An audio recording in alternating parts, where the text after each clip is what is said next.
ராபுனி let me see. Mark 10:51. ராபுனி நான் பார்வை பெற வேண்டும். இது கிறிஸ்து வழங்கும் வாழ்வு தரும் நற்செய்தி. கிறிஸ்துவே உமக்கு புகழ். இயேசுவில் அன்பார்ந்த சகோதர சகோதரர்களே, அன்பார்ந்த தொலைக்காட்சி விசுவாசிகளே, seeing is equal to believing, believing is equal to seeing, having seen is equal to following. சுத்தமான பார்வை நம்பிக்கைக்கு இட்டு செல்கிறது. சுத்தமான நம்பிக்கை பார்வைக்கு இட்டு செல்கிறது. பார்வைக்கு பின்பற்ற அழைத்து செல்கிறது. இப்பொழுது இருக்கக்கூடிய இணையதளத்தின் பல வகையான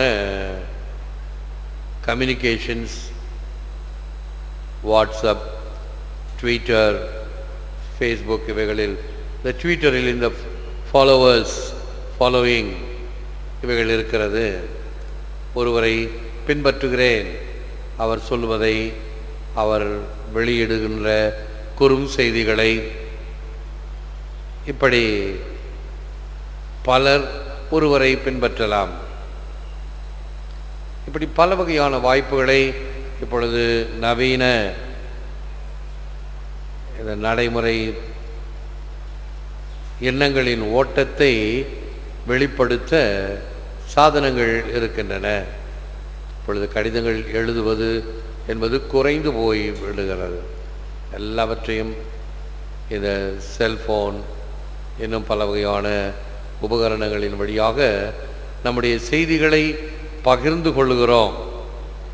அந்த பகிர்ந்து கொள்ளப்படும் பொழுது அவர்கள் நம்மை பின்பற்றுகிறார்கள். ஒருவேளை இயேசு இந்த காலத்தில் வாழ்ந்திருந்தால் அவரை எத்தனை பேர் இப்படி பல வகைகளில் பின்பற்றுவார்கள் தெரியாது. நிறைய பேர் இருக்கலாம். இந்த பார்த்திமேயு குருடனை பற்றி இன்றைய நற்செய்தி. He followed him along the road. Mark 10:52. அவன் சாலை வழியாக தொடர்ந்தான்.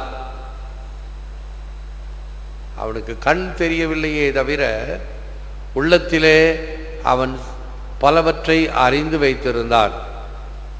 அதுதான் இப்பொழுது நாம் கவனிக்க வேண்டிய ஒரு முக்கியமான விஷயம். பார்வை தெரியவில்லை, ஆனால் தெரிந்து வைத்திருந்தான்.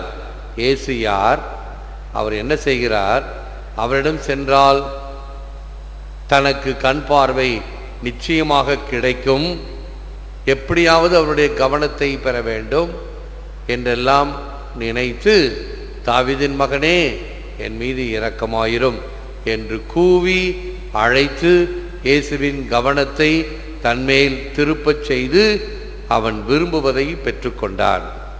ஏனென்றால் இயேசுவை பற்றி அறிந்திருந்தான். பிறகு இயேசுவை பின்பற்ற விரும்புகிறான். இயேசு செல்கின்ற வழியில் செல்கிறான். இப்பொழுது நம்மில் அநேக பெயரளவுக்கு கிறிஸ்தவர்களாக இருக்கிறோம். கிறிஸ்துவை பற்றி எவ்வளவு தூரம் தெரிந்து வைத்திருக்கிறோம், அல்லது கிறிஸ்துவத்தினுடைய தன்மை, கிறிஸ்துவத்தினுடைய தேவைகள், சான்று பகர்தல், மூட நம்பிக்கைகள் நிறைய இருக்கு. எதெல்லாம் கடைபிடிக்கணுமோ அதெல்லாம் இருக்கு. மூட நம்பிக்கைகள், சம்பிரதாயங்கள், என்ன செய்கிறோம் என்று தெரியாமல் செய்கின்ற சடங்குகள். இன்றைக்கும் பல இடங்களிலே, இன்னும் சொல்லப்போனால் கன்னியர் மடங்களில் கூட இந்த குத்து விளக்கு ஏற்றுவது என்பதனுடைய தன்மை தெரியாவிட்டால் குத்து விளக்கு ஏற்றாதீர்கள், அல்லது மற்றவர்களுக்கு சொல்லிக் கொடுங்கள் என்று நானும் முடிந்த வரைக்கும் அதை சொல்லி வருகிறேன். கிறிஸ்துவை மையமாக கொண்டு கிறிஸ்து சிலுவை இருந்தால் குத்து விளக்கு ஏற்றுங்கள், இல்லை என்றால் உங்களுக்கு அதனுடைய தாத்பரியம் தெரியவில்லை. இந்த அறியாமை ஏற்றுக்கொள்ளப்பட மாட்டாது. தெரியலையா, செய்யாது. ஏதோ மற்றவங்கெல்லாம் செய்கிறாங்க நானும் செய்கிறேன் என்கின்ற பேர் வழி வேண்டாம். இந்த குருடன் அறிந்திருந்தான் நீ அறிந்திருக்கிறாயா? இல்லை. உன்னுடைய குருட்டுத்தனத்தை நீக்கிக்கொள், தெரிந்து கொள், புரிந்து கொள், செயல்படுத்து. தெரிந்து கொள்ளவோ புரிந்து கொள்ளவோ முயற்சி இல்லை. 10-11 நானும் செய்கிறேன் என்று பெயர் வழிகள். ஆக என்னுடைய விசுவாசம் எதை சார்ந்து பகர்கிறது? We truly are visually weak. Our will, weakened by the sin, dims the truth in our intelligence, making us pick out what is not suitable for us. உண்மையிலேயே நாம் பார்வையில் பலவீனர்களாயிருக்கிறோம். நமது விருப்பம் பாவத்தினால் பலவீனம் அடைகிறது. நமது அறிவு உண்மையை குறைக்கிறது. ஆண்டவரை நாம் பார்த்து தெரிந்து கொள்கிறோம். நங்கள் கண்கள் வழியாக ஆண்டவருடைய அந்த அருள் ஆசீர், அவருடைய ஆசீரளிக்கும் அந்த ரேஸ் ஆஃப் லவ், கிரணங்கள், கதிர்கள், கதிர்வீச்சு நம்மை தாக்குகிறது. அவை கண்கள் வழியாக உள்ளத்தில் நுழைய வேண்டும். உயர்த்தப்பட்டவரை உற்று நோக்குங்கள் என்று சொல்லப்படுகிறது வேதத்திலே. அதனுடைய அர்த்தம் என்ன? அன்று பாலைவனத்திலே கோலிலே வெண்கல பாம்பை உயர்த்திய மோயிசன் சொன்னார், யாரெல்லாம் இந்த பாம்பை உற்று பார்க்கிறீர்களோ உங்கள் இந்த பாம்பு கடியிலிருந்து பாதுகாக்கப்படுவீர்கள். பழைய ஏற்பாட்டில் சொல்லப்பட்டது. அது எதை குறிக்கிறது? புதிய ஏற்பாட்டில் கல்வாரியிலே சிலுவை மரத்தில் தொங்குகின்ற ஆண்டவர் இயேசு கிறிஸ்து பார்வைக்கு ஒரு குற்றவாளியை போல் காட்சியளித்தாலும் அவர் பாவங்களை போக்குகின்ற செம்மறி என்ற விவரத்தை ஒவ்வொரு கிறிஸ்துவரும் உணர்ந்திருக்கிறாரா? உணர்ந்திருந்தா அந்த சிலுவையை தூக்கி போட மாட்டான் இல்லையா? சிலுவைகளை இன்றைக்கும் வீடுகளில் வைப்பது அது கஷ்டத்தை கொடுக்கும், துன்பத்தை கொடுக்கும் என்ற மூட நம்பிக்கை. மூட நம்பிக்கை இன்னும் எத்தனை வீட்டில் இன்னைக்கு இருக்குது? பார்த்து சொல்லுங்க நீங்களாவது, அல்லது தொலைக்காட்சியில் பார்ப்பவர்களாவது. சிலுவை வாழ்வு தரும் சின்னம், உயர்த்தப்பட்டவரை உற்று நோக்க வேண்டும். ஆகவேதான் திருப்பலியிலே இது என் உடல் என்று அப்பமும், இது என் ரசம் என்று ரசக்கிண்ணமும் உயர்த்தப்படும் பொழுது அதை பார்க்க வேண்டும். பார்த்து கண்களினாலே நம்முடைய ஆராதனையை என் ஆண்டவரே என் தேவனே என்று தோமையாரை போல சொல்லி அதன் பிறகு பீடத்தில் வைத்து குருவானவர் அதற்கு ஆராதனை செய்யும் பொழுது நாமும் ஆராதனை செய்ய வேண்டும். மேலே தூக்கினோடனே இந்த போர்டிங் பிள்ளைங்கள்லாம் வந்துச்சுன்னா அப்படியே நட்டுக்கும். அப்பா ஒரு 2 நிமிஷம் கிடச்சிது, அப்படியே மண்டி போட்டு அப்படியே கண்ணை போட்ட மாதிரி நமக்கு ஒரு சான்ஸ் அப்படின்னு மண்டி போட்டது தான். அவரை திருப்பலி தொடரும்போது பக்கத்தில் இருக்கிற பிள்ளை குத்தி முடிஞ்சிருச்சு, எழுந்துரு, அவரை எழுதி முட்டி போட்டுக்கிட்டே தூங்கும். பிள்ளைகள் அவர்களுக்கு தெரியாது. ஆனால் வேதத்தினுடைய ஆழத்தை உணர்ந்தேன் என்றால், எந்த ஆண்டவர் எனக்காக உயர்த்தப்படுகிறாரோ அவரை நான் உற்று நோக்குவேன். புதுநன்மை உறுதி புதுல பிள்ளைங்களுக்கெல்லாம் தெளிவாக சொல்லி தினமும் பயிற்சி கொடுத்து வருகின்றோம். உயர்த்தப்பட்டவரை உற்று நோக்குங்கள். He who prays changes history. Pope John Paul II பிரார்த்தனை செய்யும் ஒவ்வொருவரும் சரித்திரத்தையே மாற்றுகிறார். நம்முடைய ஜெபம் வல்லமையான ஜெபமாக இருத்தல் வேண்டும். Wherever you see another, there I am. Rabbinical saying concerning God. எங்கெல்லாம் நீ மற்றவரை பார்க்கிறாயோ அங்கெல்லாம் நான் இருக்கிறேன். பிறரில் இறைவனை காணுகின்ற பாங்கு. காணும் இடமெல்லாம் உன் கரிய நிறம் தெரியதடா நந்தலாலா என்பது இந்து சகோதரர்களுடைய பிலாசபி.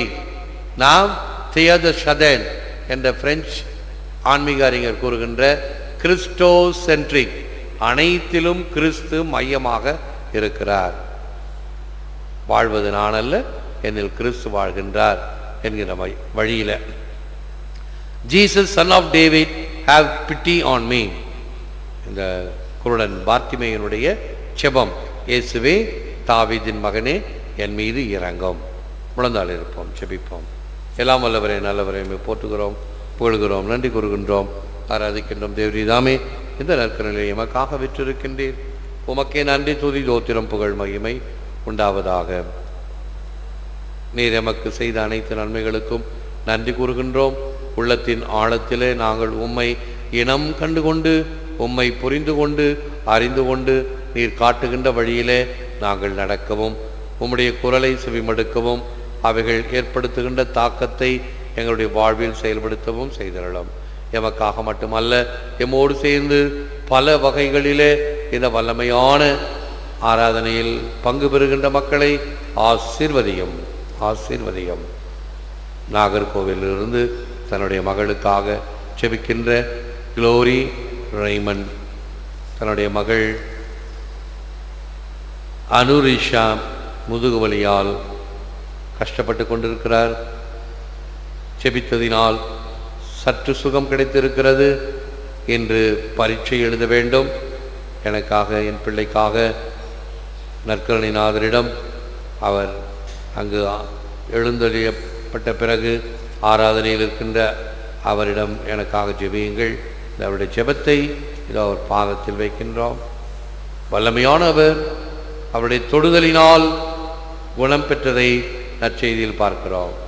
கண்கள், காதுகள், உடல் நோய், தொழுநோய், பாவ நோய், ஏன் இறந்தவரை கூட தொட்டு எழுப்பிய வல்லவர் அல்லவா? அவரிடம் நாம் ஜெபிக்கும் பொழுது நம் ஜெபம் கேட்கப்படுகிறது. அதுவும் பிறருக்காக ஜெபிக்கும் பொழுது கேட்கப்படுகிறது. எனவே நம்மிடம் ஜெபிக்க கேட்டவர்களை ஞாபகத்தில் கொள்வோம். அவர்களை எல்லாம் ஆண்டவருடைய திருப்பாதத்தில் சமர்ப்பிப்போம். அவர்களை எல்லாம் ஆண்டவர் ஆசீர்வதிக்க வேண்டுமாய் அவருடைய தெய்வீக கதிர்கள், கதிர்வீச்சு அவர்களை தொட்டு குணப்படுத்துவதாக. உள்நாடு, வெளிநாடு, அருகில், வெகு தொலைவில் என்று பல வகையான இணையதளங்கள், தொலைக்காட்சிகள் இவைகளின் வழியாக பார்த்து ஜெபித்து கொண்டிருப்பவர்களை ஆசீர்வதியும். கனடா நாட்டில் ஒரு சில இடங்களில் இந்த தொலைக்காட்சி நேரடி ஒளிபரப்பிலே சற்று தொய்வு என்று தெரிவித்துக் கொண்டிருக்கிறார்கள். தொய்வின்றி, தடையின்றி தெளிவாக இந்த நிகழ்ச்சிகளை காண ஆண்டவரே ஏற்பாடுகள் செய்யும். தடைகளை தகர்த்தருளும். இன்னும் அதிகமாக வல்லமையான உமது வார்த்தை எங்கும் பரவுவதாக, செயல்படுவதாக. ஏற்று வரமருளும் இறைவா, காக்கும் கரங்களினால். ஆமென். ஆமென்.